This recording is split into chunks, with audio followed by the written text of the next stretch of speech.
Hey everyone, Matt from MKRC. I'd like to start off by thanking all of you. I recently hit 100 subscribers, and for me, that's quite the milestone. I'm really enjoying making videos every week. It's been a lot of fun to continue to delve into this hobby, and I really hope you stick around. In today's video, I'm going to be reviewing this Banggood SG1603 Pro. This is an all-wheel drive brushless drift car. I've been having a lot of fun breaking it in, crashing, and learning how to drift, so stick around.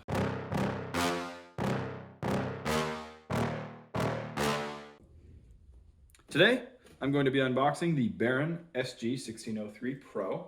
This is a pretty popular drift car right now in the budget market. It's around $100 to $125.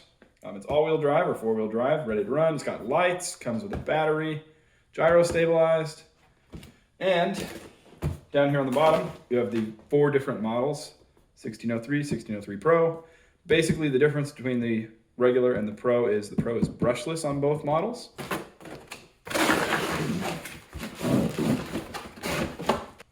Probably zip tied. Yep, it is zip tied or twisty tied down to the box. Trusty flush cutters. Off it comes. So we have our radio, a 2S 7.4 volt, 1200 milliamp hour battery. And it looks like we have some plastic wheels, some tools, a charger, and some miscellaneous parts. First impressions of the truck, it looks great. We'll pull these body pins. Ooh, careful of the light harness there. I'm just going to pull that for the moment. So it looks like we've got a brushless motor with a snap-on heat sink. A micro servo. The servo is a standard 3-wire servo. So we have our yellow, red, brown wires. These are JST connectors for the battery. We've got a foam front bumper. That's great for impact. Pretty stiff shocks. So we'll take the tires with us and let's get this out. Give it a test drive. All right. So now that we got the trim adjusted, first impressions. Got to learn how to drift.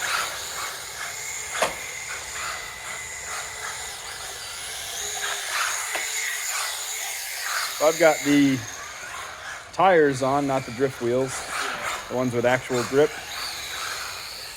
It's a quick little car, though. Yeah, super fast. Like I said, I'm glad we got the brushless. Yeah. But that thing is like pretty freaking quick. It's quick.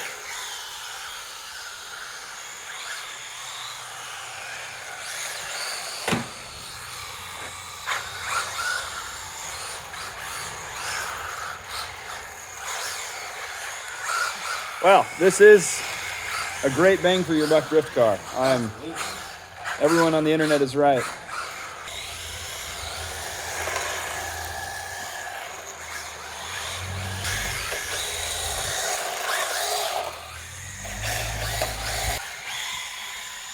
Yeti coolers are not designed to be hit by RC cars. They're only good at holding ice for many days, right?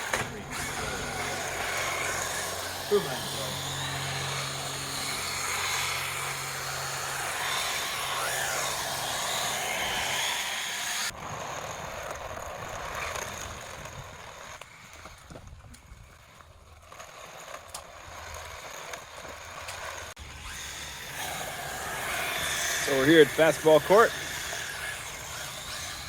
This isn't as smooth of concrete as I expected. Coarse concrete with cracks. So, you know, well, we could set up a little course.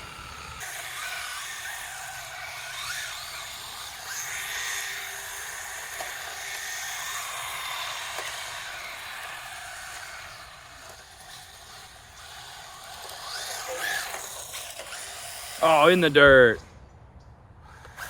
Definitely not a crawler. It's not made for dirt.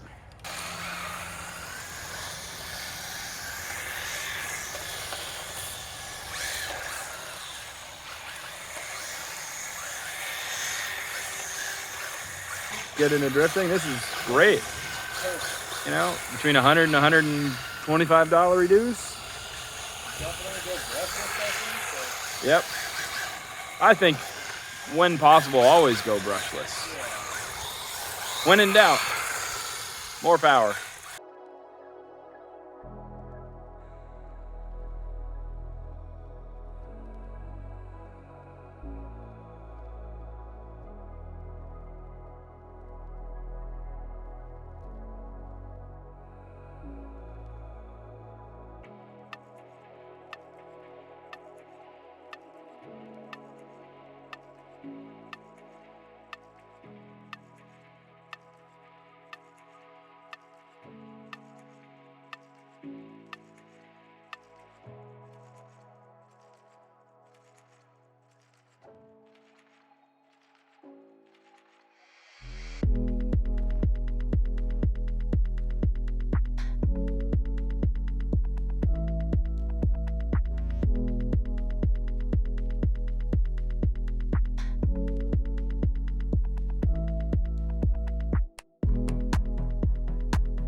I've been driving this car for a couple of weeks now. I haven't gone through any wheels and tires just yet, but I'm very pleased with the performance.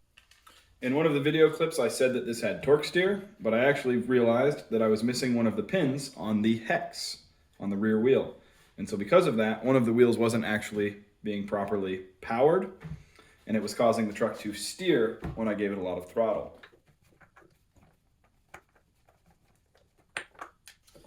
With the rear wheel off and holding up the car, you can see here that there's this shaft. This is the axle, the rear axle, and this is the nut that holds the wheel on, and this is the hex.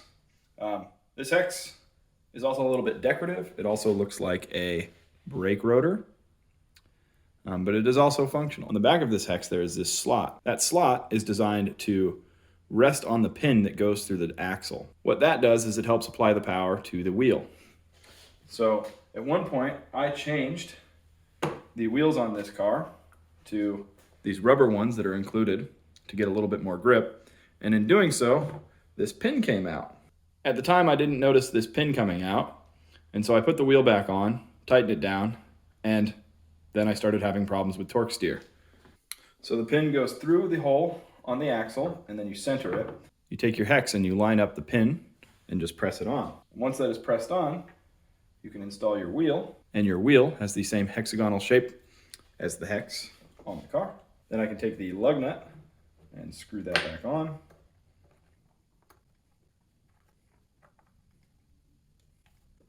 Since this is an all-wheel drive vehicle, all four wheels spin at the same time. This is another kind of wheel hex. It is not a decorative wheel hex, but it is the same concept. It has a slot on the back for a metal bar to go through, and then you put your wheel onto this and tighten it down. Overall, I'm really happy with this little truck. It's really fun to drift at an entry-level price. When you put these road tires on that are actually made of rubber, it handles very well. The shocks aren't oil-filled, and in this case, that's not really a problem because they are quite stiff. In drifting, you don't want your car bouncing around. You want it to maintain its ride height. This little truck does have a servo saver. A servo saver is the servo horn that attaches to the servo, and it has a spring on it, and that spring keeps it from actually damaging the servo upon an impact. it helps dampen the steering essentially. Since this is a drift truck, it's quite odd that it's all-wheel drive, but it is still it handles very well. New wheels are $10 a set, and it comes with a set of rubber wheels and tires and plastic ones for drifting. As far as upgrades go, I really don't see the need to put any upgrades onto it. This isn't a basher. If it takes any hits, parts are really easy and cheap to replace. If I wanted to, I could replace the electronic speed controller and the motor with this little set from Hobby Wing. I could also pull this out of the equation and just install this motor because it has the same leads as the motor that's currently in the car. And I would bet that this motor is very similar to this one. Hey everyone, I hope you enjoyed the video. Once again, thank you for 100 subscribers. I'm gonna keep on making content. It's been a real blast.